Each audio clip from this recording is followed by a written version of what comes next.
I'm going to start out with Conspiracy on 64th Street. During World War II, two of my uncles and my brother were serving in the U.S. Army. Uncle Eddie and my brother Art were stationed in the United States, but Uncle Maury got sent to North Africa and Italy with the Fifth Army. Uncle Maury said he never remembered Italy as being sunny and beautiful.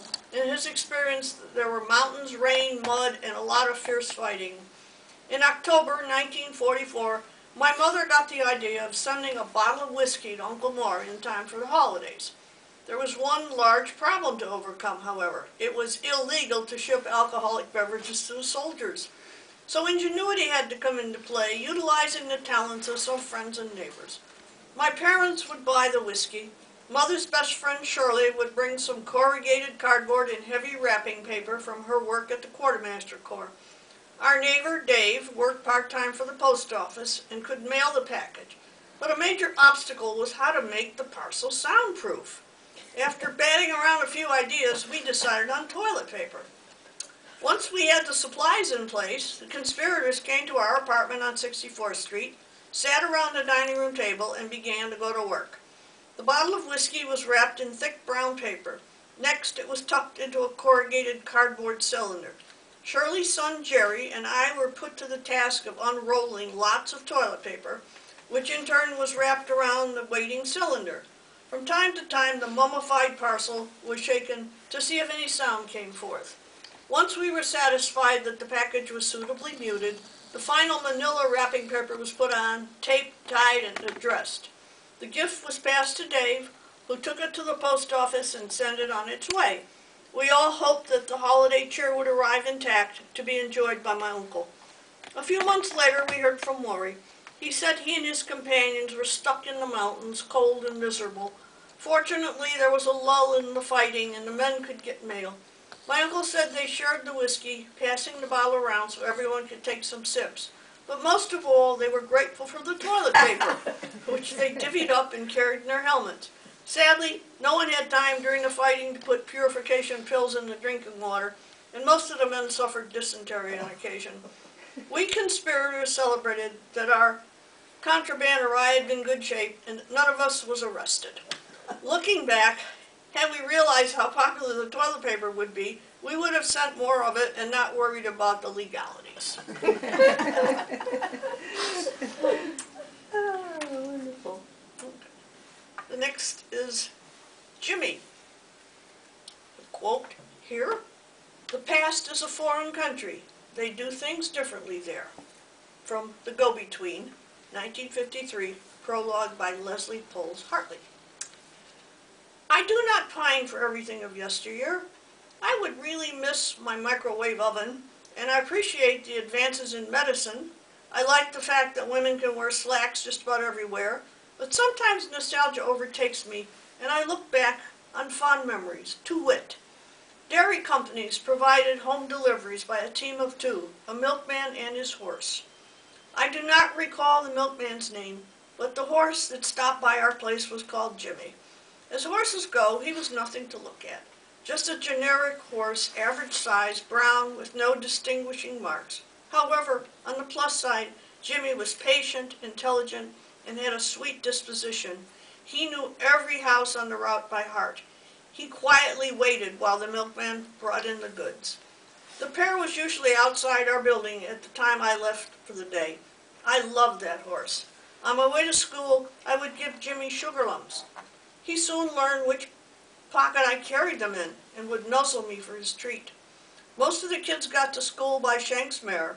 We had our first classes from 9 a.m. to noon, then an hour for lunch, returning for the afternoon session from 1 p.m. till 3 p.m. It took me about 20 minutes to walk there. One afternoon, on my way home for lunch, the milkman invited me to actually ride in the milk wagon while he and Jimmy made their rounds. I was delighted and beamed at Jimmy's intelligence. The horse really knew his stuff. I dilly-dallied so long that I arrived home for lunch late. My mother was in a tizzy, angry at me, yet relieved that I was okay. There was no time to eat. I had to rush back to school with a sandwich in my hand. So much for joy rides in the milk wagon. Along came the fateful day. when I saw the milkman in a truck. No, Jimmy. I asked the whereabouts of the horse. The milkman explained that the dairy had gone mechanized. I started to cry. What would happen to Jimmy? The poor man did not know how to reply. That night I prayed that Jimmy would go to a good home, or at least work for another kindly master. My timetable was back on track. No more delays in getting to and from school, but the joy was gone from the daily trek. No truck I have ever encountered has a velvety muzzle or soft lips or is glad to greet me as a friend.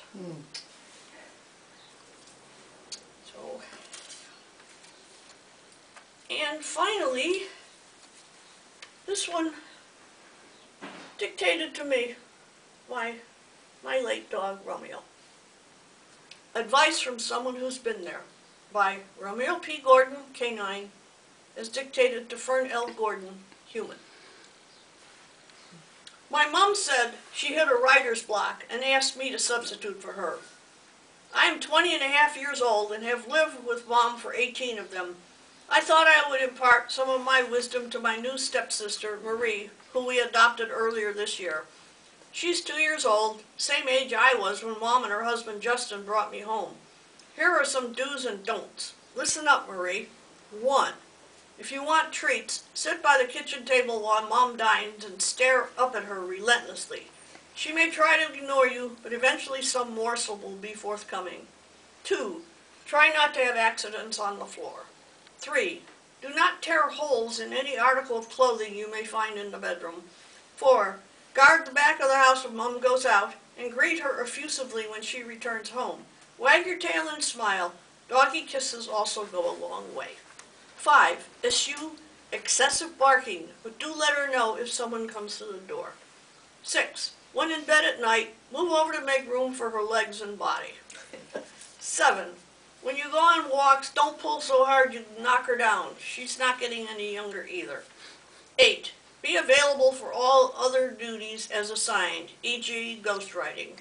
9. Mom doesn't expect perfection, but she appreciates effort. Mom and I have lived through a lot together. I was there for her when Justin died. She was a comfort to me when my dog brother Nico passed away. We both had to make adjustments when we changed residences. Mom cares for me when I am sick and makes me take my medicine. I was by her side after she had surgery. I remind her to do her exercises. Most of all, Marie, remember that a dog is meant to love. It is in our DNA. We do many jobs for our people because we adore them and want to please. Most of the time, our humans love us back.